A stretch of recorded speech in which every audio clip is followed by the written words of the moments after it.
Alright, so today we're going to check out an AC tune-up and make sure your system is all ready for the summer months and into the heat.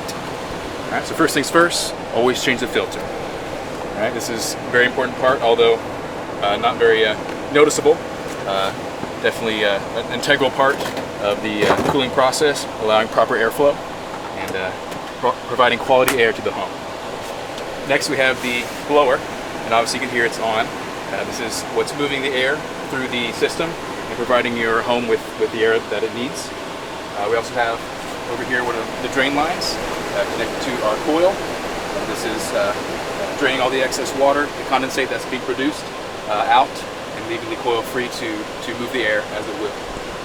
We also have the drain pan that collects any water that's not collected through the condensate drains. As you see here, it's very dry, and so that's exactly what we want. Very perfect.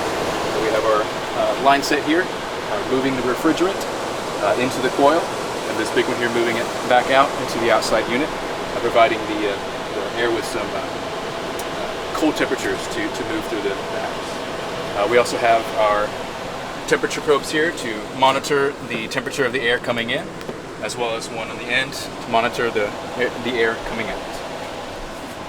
All in all, after checking this system out, it looks like it's a great system and it's operating perfectly, and this unit is ready for the summer.